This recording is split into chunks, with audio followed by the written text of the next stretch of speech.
nama kalian ke Zabaya kami damu jira. Eti miti ambala sittima.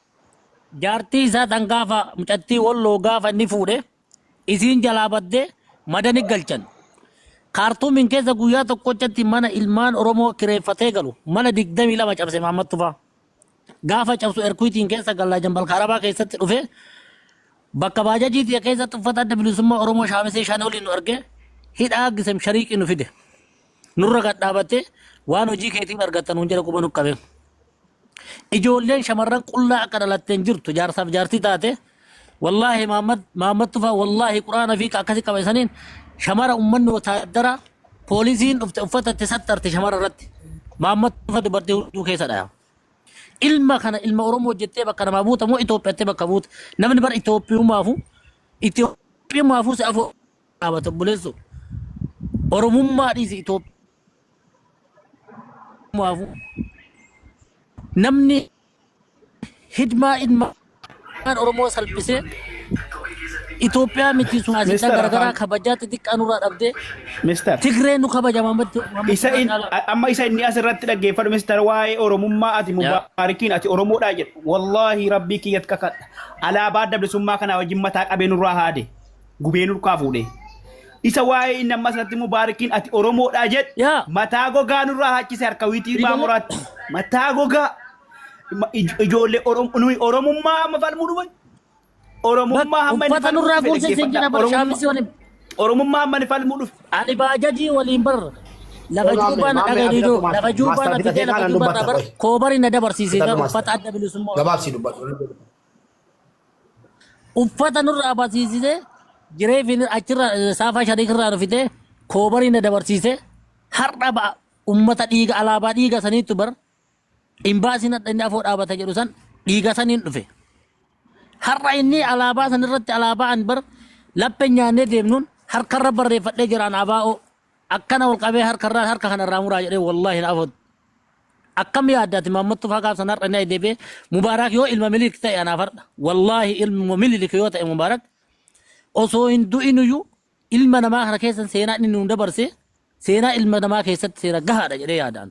Kaatarra isaan dallaaleetu dallaalli si caale tokko hin jiru kana hunda bira ta'ee namoonni ijoolleen inni kalee keessaa baasisiise ijoolleen inni diippoortii gara biyyaa taasisiise ijoolleen nama meeqatti hidhaa keessatti dhibame mucattii gaafa erkuutitti duute ijoollee arsii shirka eentu mi'attiin tun dhibamtee mana yaalaatitti hin duune eentu ajjeesisiise mi'attii gaafa mana erkuutiin keessatti dhuftee cabsisiiftee har'a lafeen isii cabdee har'a mana yaalaatti ji'aan deemtee kalee yaalamte asitti eenyu waa hambise Mahammad Tufaa dhugaa reyaaliitti jirtu walii himne yoo adaba taate adaba jedha yoo adaba hin taane dhugaan jirtu kana Mahammad Tufaa seera jirtutti nu adabamuu dhaba nu adabamuu qaba. Akka kiyyatan adda durummaadhaan si afoo dhaabadhee bakka barbaadetti bakka inni jirutti hin dhufa har'aa kanatti illee alhamdulillah humna qaba. Ambasaadara gaafsanitti uffachuu nurraa hin deemtu nullee addarraa hin deemna. Galatooma. Maamii dubbadhama. Okay, harka qabu ba'aan jirani jechuma tokko dubbadheen ba'a. Ani beektaa jalqaba gaafani seene dhugaa dubbachuu fi nama kana hin seeniyan. Ani namuma biraachootti kun seetanii nagaadhaan qoy dhaggeeffadhu. Namicha kana yoo ta'e dhugaa dubbachuu fi isin warra isin amma hojii inni mandara keessaa hojjetu beektu namichi kun Facebook irratti yeroo ijoolleen qeerroon qabsoo godhaa ture sana akka malee suuraan isaa deemaa ture. Ani namicha kana hin seeniyan ergani viidiyoo ba'een hubadhe beektaa kanaafan isin tokkuma walitti araaramaa jiraa ture garuu namni yeroo tokko waa hubatuun gaariidha. So namicha kana taanaani akkuma takkati namicha kana ajiin fi deeyyuu jaarsummaa iddoo tokko teessuu naan gallina. Namichi kun diina Oromoo keessa isa jalqabaa yeroo sana Facebook irra even OMN irra ture suuraan isaa jechuudha. Nama yeroo jalqaba irratti barattoota Oromoo ficciisaa ture gaba. Ani san seene kanaaf warri natti mufatanii koma. Gaallinni deema yeroo qabsoo qeerroo sana gaallinni deema sareen hin dutti jedhe wallaahi dhaazii namni jalqaba suuraa sana maxxanseessa gaallinni deema sareen hin dutti waa tokko hin fiddanu jedhaa ture Oromoo milimmaa maxaan jedhaa ture maali kunoo ijoollee naannoo itti masakarsiisan nama dubartiin isin itti midhaan Jarmaniin keessaa ijoollee si komandoo shaashimannee.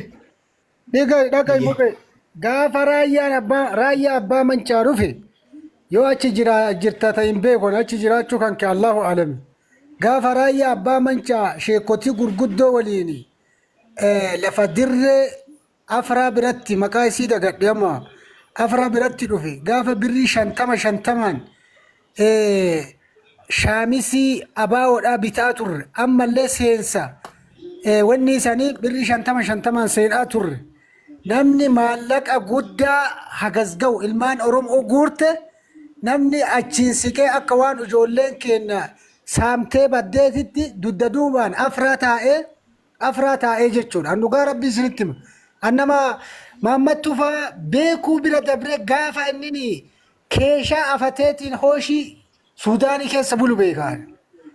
Birri ummata Oromoo kana dudda duubaan Adara obbolaakoo rabbii yeetaati jarraan argannaa maaloo madaakoo dhibataan illee gubataadha. Ani bahaa jiraalaan.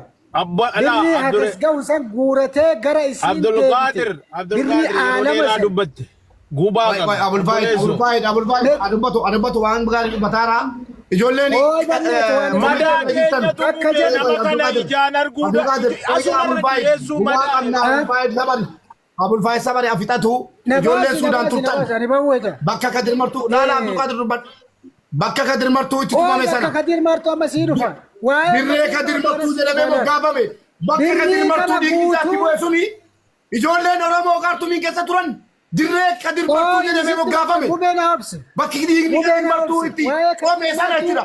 Anatu sitti hima na dhagayu waa'ee Kadir Martuu ijoollee si koomatu mujatti akka haadha siinkeetitti mujatti dhagayka mujatti mujatti akka haadha abbaadha waan isin ajaa'ibu Kadir Martuu harkawiitiin keessatti meedaa balaabilitti dukkaana dhaabnee wacii meeqa akka Oromoo kutaa 11titti wacii meeqa gadi dhangalaafnee ka qabu ka hin qabnellee gadi dhangalaafnee eega dudda duubaan namtichi kun shira itti xaxaa jiraate lafa afraa jedhamtutti suuqa guddaa keessatti poolisa isaa achi qabateeru ijoolleen sikkoomandu sheekotii gugurdoo warri argataniitiin jaami'aa markazal islaamii warri beektanii achi baratu akka sikkoomandootitti akka oromiyaatitti dubartii maqaa isii Amiinaa jedhamtu intala guddoo ijoollee hadaabbaati dhadhee fudhannee rabbii jedhiiti. Namni kun nama kenna ija Oromooti ija nurraa hin jaamsin jettee sheekotiin miila jalatti jiddee usuunota achi teennu afraadha argitanii afraadha poolisii wanni lamaa fudhateen nu miliqee jechu usuunu achi teennu hin dhufaa jedhee waan mari'annu jira hin dhufaa jedhee yoo xiqqoo jennu achi fashalaa'eera maal gootan achi nutti bilbilan jechuudha gaafa sani Kadir Martuu ka amma dheengadda lafee Tigireen na cabsite Kadir Martuun Itoophiyaa keessatti hin cabne lafee isa wallaahi gaafa san Tigiree cabsisiise wallaahi gaafa sani Kadir Martuu ka lafee isaa cabse summa wallaahi Mahammad Bulguuti. Obboleessoo. Mubee nama kingi of kingi jedhasan naagalchi nama inni tokkoffaa nama dipoortii Itoophiyaa goosise. Isinin buusa dhimma Kadir Martuu narraa naasayinaa jedheera. Gurri keessa nagaa.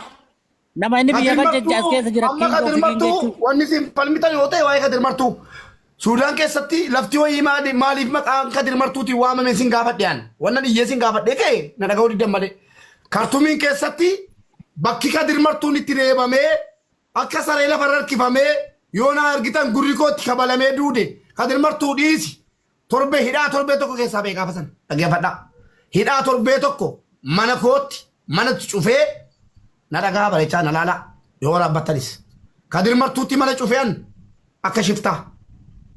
Aan Mubaarik manatti qollofee hidhaa torbee tokkoon booda gaafa cabiinsi isaa dhufu gaafa dhiigni Kadir Martuu afaanii funyaaniin isa ba'uudha itti murtaa'ee rabbiin biraa ta'e sheexana biraa ta'e jechuudha. Gaafa silaaduu an harkaa ba'e Kadir gaafa gurri koo dhahamu gaafa sana poolisiidhaan ulee gurraacha tokkoon akka harreetti ana kan tumsiise Mahammad Tufaati. Gaafti sun gaafa sana yoo argitan ana dirree sun amma dirree Kadir Oromoon guutuun dirree Kadir Martuu itti reebamee lafarraa harkifame akka sareetti dirree Kadir Martuu jettee waamti. Eenyu rukuchiise maaloo immoo Kadir Martuu nu caala sagalee qaba. Nu caala Oromoo biratti dhageettii qaba. inni gaafa barbaadee dubbatatu maqaa Kadir Martuu asirratti waamtanii akka waraabamne dhiifamaa wajjin Abdulqaadir dhageessanii waa'ee namaa naaseenaa Kadir Martuu afaan saatiin gaaf tokko yookiin dubbachuu mala yookiin immoo dhiisuu mala nan laallatu an dhimma korraayyuu dubbachuun barbaadu dhiisaati waan inni ilmaan Oromoo hojjete Oromoon dhageessisaara gaafa ragaa kana walitti qabadhe yoo mootummaan biyya bulchaa jiru warra afaan keenya dhaga'u warra nu jala oolu namichi kun seeratti nu dhiyaachuu qaba adda abaa'oo deeggaruu yoo mootummaa biratti wanjala ta'e kaleessa jarumtuu abaa'oo turan seettane ma dhaggeeffadha opiidiyoon harki caalaan warra informationii abaa'ootti kennaa ture warra jawaaritti informationii kennaa ture dhugaa jiru dubbanna jechuudha walitti cabsine ajandaan karaa biraa deemuun barbaadu'an warri mootummaa namichi kun hooggansaa miti biiroo mootummaa waardiyyaa ta'uu akka hin dandeenye ulaagaa guutuu akka hin dandeenye isinitti himaa jirran malee rakkoon qabu yoo seerri jiraatee haalli nuu qindaa'e seeratti hin dhiyeeffanna nama kana namni kun harka dhiigaati namni kun dubartoota Oromoo Suudaanotaan gudeechisaa ture namni kun dorgomee imbaasiin taane gaafa jalqaba imbaasii ta'u dallaalummaarraa kun dallaal ture dallaalummaarraa jallaabiyaa ciccitaa uffataa deemee eessatti gale imbaasiitti gale dorgomee dhageessanii kanaaf suutaan dabareedhaan himadhaa Oromoo dhageessifadhaa namichi kun akka ambaasaadara miti imbaasii ta'e akka hin dhiyaanne gochuu dandeenya jechuudha dhumateera. Ila mube amma namni tokko mucaa tokko kingi ka jedhu as jala jira isallee galchii tokko gaafa nama gaafa dipoortii godhee seera imbaasii Itoophiyaa keessatti miti seera imbaasii addunyaa irratti namni tokko akka dalage maqaa imbaasiitiin wataadara Suudaanitti kennanii miilaan hin galchan Ayisuusii irra fe'anii miilaan hin galu ture xayyaaraan galchan akka seera addunyaatitti. Maammat Tufaa namoota kanneen nama dipoortii goosise mucaan tokko amma Masrii jira ijoolleen 4 jiru nama miilaan dipoortii goosisee tumsiisaa jaarsaaf jaartii gara baasee keessa galche tokko kun jala jira mucaan king of king jedhu ijoollee gaafraati tokko Ijiptiin jira amma ijoollee adda abbaati namoonni kunniin nama gaafa san keessaa qabsiisee dipoortii galche ka qabatamaan beenu namoonni kuwwan hedduudha garuu namoonni kunniin jala jira nama kanallee galchiin namni kun yaadanarraa fuudhii obboleessa koo dhiifama guddaa bakka dalagaan jira daqiiquma 2 fi waa'ee gubaa Maammat Tufaa nutti kaaftanii beektu waan nuti keessa keenyatti rabbitti kennannee dhiifnee jirru dhugaa rabbiitti madaa Maammat Tufaa kana sana jedhanii himachuun ulfaata ani sila yeroo inni taa'ee jiru sana lafa inni gocha kanatti raawwataa ture mana hidhaa kan suuqala arabii jiru sanatti ijoollee keenya waan inni irratti raawwachaa ture maqaa ijoollee sanaa wajjin ijoollee sana an mana hidhaarraa si'a 2 dhaqee baasee itti deebisee ammas deebisee ijoollee sana fuudhee poolisiidhaan gudee jechiisee ijoollee matammaa darbee wanti Maammat Tufaa nurratti hojjete dhugaa rabbiitti diinni gosii kana nurratti raawwateera jedhee himachuu hin danda'u garuu rabbi jazaa isaaf kaffalu hamma wanni nuti godhuu dandeenyu isa miidiyaa irratti tiktook irratti haasofnu qofatu hin taane bakka jirru maqaa keenya guutuudhaa fi bootaa dhalootaaf akka jireenya jiru maqaa guutuu ragaa mube walirraa walitti nuu qabeeti hiyyata seera qabeessa biyya keessa baga jiraate hiyyata irratti banannaa jechuudha. Ragaa keenya irratti dhiyeeffannee looyera seeraa jala keewwanne Maammat hojii isaaf malu sana waan dalagaa ture argachuudha qaba. Dhugaa rabbi isa ta'anii jaarsummaa isa waliin dubbachuu ani dhiigatu baay'ee na ho'e yeroo silaa beektaa. Abbaa ta'eetu gadi na buuse malee wanni Maammat nurra godhe nu dhiisaati ijoollee mana guutuu looriidhaan kan guursise Maammat mataa isaatti jechuudha. Maammat jechuun gaafa amma dirree Kadir Martuu isin jettan sana jara keenya namni rukuttaa poolisii gaafasii keessaa fudhate ka jalqabaa ana tokko jedha.